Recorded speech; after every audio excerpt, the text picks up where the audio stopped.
My dear students, anssacademy YouTube channel আন এটা নতুন ভিডিঅ'লৈ আন্তৰিকভাৱে স্বাগতম জনাইছো। আজিৰ ভিডিঅ'টোত ক্লাছ 9ৰ ছাত্ৰ বা ছাত্ৰীখিনিৰ বাবে যে ক্লাছ 9ৰ ছাত্ৰ বা ছাত্ৰীখিনিয়ে কেনেকৈ সেবা স্পকেন ইংলিছ এপত নিজৰ নাম ৰেজিষ্ট্ৰেশ্যন কৰিব লাগিব তাৰ ওপৰত বিশেষকৈ মই আলোচনা কৰিম। আৰু এই সেবা স্পকেন ইংলিছ এপটো পোনপ্ৰথমে কি কৰিব লাগিব, ক্লাছ 9ৰ ছাত্ৰ ছাত্ৰীখিনিয়ে ডাউনলোড কৰিব লাগিব বা ইনষ্টল কৰি ল'ব লাগিব। আৰু ইনষ্টল কৰিবৰ কাৰণে যাব লাগিব গুগল প্লে ষ্টৰত, তাত গৈ তাৰ পৰা ডাউনলোড কৰিব লাগিব। যদি কেনেকৈ ডাউনলোড কৰিব লাগে তোমালোকে যদি নজনা তেতিয়াহ'লে মোৰ এই ভিডিঅ' ডেছক্ৰিপশ্যন বক্সত গ'লে তাতে লিংক দিয়া থাকিব, তাৰ পৰা ডাউনলোড কৰি ল'ব পাৰিবা। এতিয়া মূল ভিডিঅ'টো আৰম্ভ কৰিছোঁ। তো সেবা স্পকেন ইংলিছ এপত পোনপ্ৰথমতে যদি ৰেজিষ্ট্ৰেশ্যন কৰিব বিচাৰে তেতিয়াহ'লে কি কৰিব লাগিব, সেবা স্পকেন ইংলিছ এপটো ডাউনলোড কৰি লোৱাৰ পিছত সেবা স্পকেন ইংলিছ এপৰ যেটো এপ থাকিব এনেকুৱা এই এপৰ ওপৰত প্ৰেছ কৰিব লাগিব। ঠিক আছে, ডাউনলোড কৰি লোৱাৰ পিছত কিন্তু ঠিক আছে, এতিয়া প্ৰেছ কৰি লোৱাৰ পিছত এনেকুৱা এটা ইণ্টাৰফেচ তোমালোকৰ সন্মুখত আহি যাব। ইয়াতে তোমালোকে কেইটামান অপশ্যন দেখিবলৈ পাবা। প্ৰথমে দেখিবলৈ পাবা অসমীয়া, বাংলা, বড়ো, ইংলিছ। এতিয়া তুমি যেটো স্কুলত পঢ়ি আছা সেই স্কুলৰ মিডিয়ামটো কি, তুমি কোনটো মিডিয়ামৰ স্কুলত পঢ়ি আছা। তুমি যদি অসমীয়া মিডিয়ামৰ স্কুলত পঢ়ি আছা তেতিয়াহ'লে অসমীয়াৰ ঘৰত প্ৰেছ কৰিবা। বেংগলী মিডিয়ামত যদি পঢ়ি আছা বেংগলী মিডিয়ামৰ ঘৰত প্ৰেছ কৰিবা। বড়ো মিডিয়ামত পঢ়ি থাকিলে ইয়াতে প্ৰেছ কৰিবা। ইংৰাজী মিডিয়ামত পঢ়ি থাকিলে ইংৰাজী যেটো আছে তাত তোমালোকে প্ৰেছ কৰিবা। তো মই যেহেতু এতিয়া মই কি কৰিম, অসমীয়া মিডিয়াম যেটো আছে অসমীয়া বুলি যেটো লিখা আছে ঠিক ইয়াতে প্ৰেছ কৰিম। ঠিক আছে, ইয়াতে প্ৰেছ কৰাৰ লগে লগে তোমালোকৰ সন্মুখত এনেকুৱা এটা ইণ্টাৰফেচ আহিব।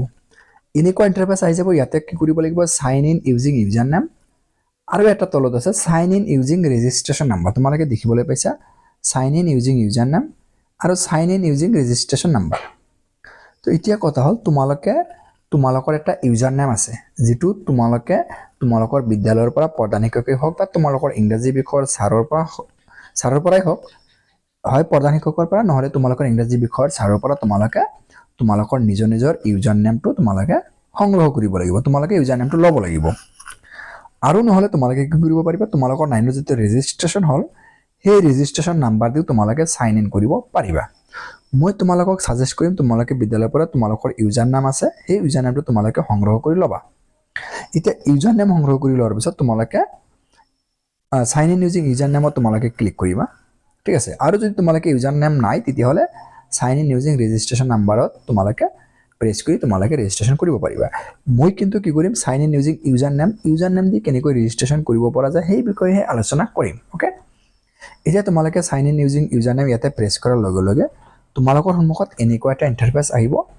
ইয়াতে তোমালোকে কি কৰিব লাগিব, এণ্টাৰ ইউৰ ইউজাৰ নেম। তুমি তোমাৰ নিজৰ যেটো ইউজাৰ নেম তুমি যেটো বিদ্যালয়ৰ পৰা সংগ্ৰহ কৰিছা সেই ইউজাৰ নেমটো ইয়াতে মাৰিব লাগিব, ভৰাব লাগিব, আৰু ইয়াতে এণ্টাৰ ইউৰ পাছৱৰ্ড। তো প্ৰথমবাৰৰ বাবে তোমালোকৰ পাছৱৰ্ড হ'ব চেঞ্জ মি। গোটেই কেইটা আখৰ স্মল লেটাৰৰ হ'ব আৰু সেইটো হ'ব CHANGEME, একেলগে চেঞ্জ মি হ'ব। তো তোমালোকৰ ইউজাৰ নেম আৰু চেঞ্জ মি মাৰি এই সাইন ইন নামৰ যেটো অপশ্যন আছে সেই অপশ্যনটো তোমালোকে চিম্পলি প্ৰেছ কৰি দিবা। ঠিক আছে, প্ৰেছ কৰি দিয়াৰ পিছত তোমালোকৰ সন্মুখত এনেকুৱা এটা ইণ্টাৰফেচ আহি যাব। ইয়াতে তোমালোকৰ কাৰেণ্ট পাছৱৰ্ডটো কি আছিল, চেঞ্জ মি। তো চেঞ্জ মি যেটো তোমালোকৰ কাৰেণ্ট পাছৱৰ্ড আছিল সেই পাছৱৰ্ডটো তোমালোকে ইয়াতে মাৰিবা।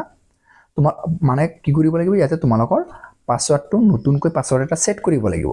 সো কাৰেণ্ট পাছৱৰ্ডটো যেহেতু চেঞ্জ মি, ইয়াতে চেঞ্জ মি মাৰিবা। মাৰাৰ পিছত তুমি নিউ পাছৱৰ্ড কি সেট কৰিব বিচাৰা, তুমি তোমাৰ সেই নিজৰ পাছৱৰ্ডটো যেটো তুমি সেট কৰিব বিচাৰা তোমাৰ পছন্দ অনুযায়ী তুমি এটা পাছৱৰ্ড বনাবা। আৰু সেই পাছৱৰ্ডটো তুমি ইয়াতে যেটো পাছৱৰ্ড মাৰিবা সেই পাছৱৰ্ডটো তুমি ইয়াতে কনফাৰ্ম কৰিবৰ কাৰণে আকৌ এবাৰ ইয়াতে সেই পাছৱৰ্ডটো মাৰিবা। মানে পাছৱৰ্ডটো লিখিবা, লিখাৰ পিছত তুমি কি কৰিবা, ইয়াতে আপডেট পাছৱৰ্ড এই যে ইয়াতে যেটো অপশ্যন আছে এই অপশ্যনটো তোমালোকে ক্লিক কৰিব লাগিব। ঠিক আছে, তোমালোকে এইখিনি কি কৰিবা, আকৌ এবাৰ কৈছোঁ কাৰেণ্ট পাছৱৰ্ডৰ ঠাইত তোমালোকে চেঞ্জ মি মাৰিবা।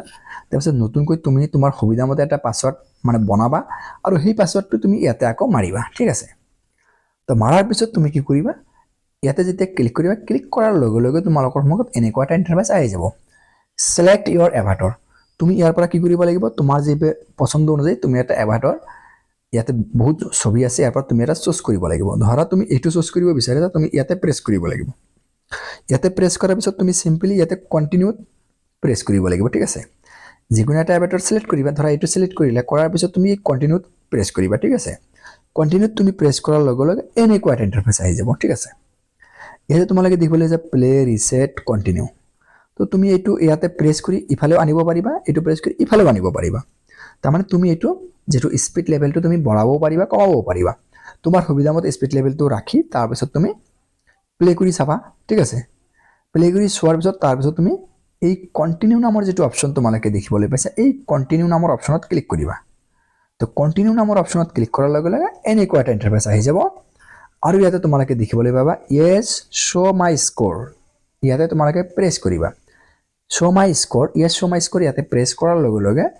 এনেকুৱা ইন্টাৰফেস আহি যাব ঠিক তোমালোকে এতিয়া ইয়াতে কন্টিনিউ নামৰ অপচনটো দেখিবলৈ পাবা ইয়াতে প্ৰেছ কৰিবা ঠিক আছে প্ৰেছ কৰাৰ লগে লগে তোমালোকৰ সন্মুখত কি হ'ব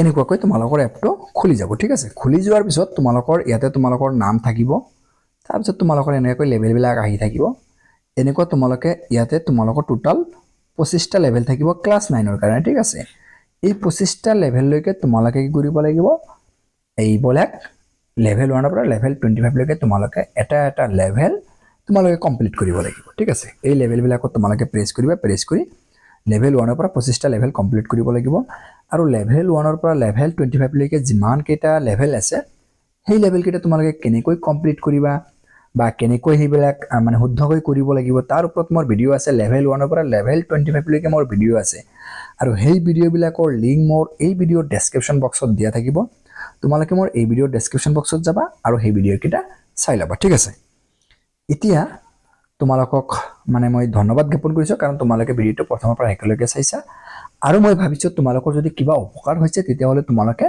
মোৰ চেনেলটো সাবস্ক্ৰাইব কৰি বেল আইকনটো প্ৰেছ কৰি অল নোটিফিকেশন অন কৰি থবা এনেকুৱা ধৰণৰ আৰু তোমালোকৰ সহায়ক হোৱা ধৰণে ভিডিও বিলাক যেতিয়া মই আপলোড কৰিম তোমালোকে নোটিফিকেশন পাই ভিডিওবোৰ চাব পাৰিবা ঠিক আছে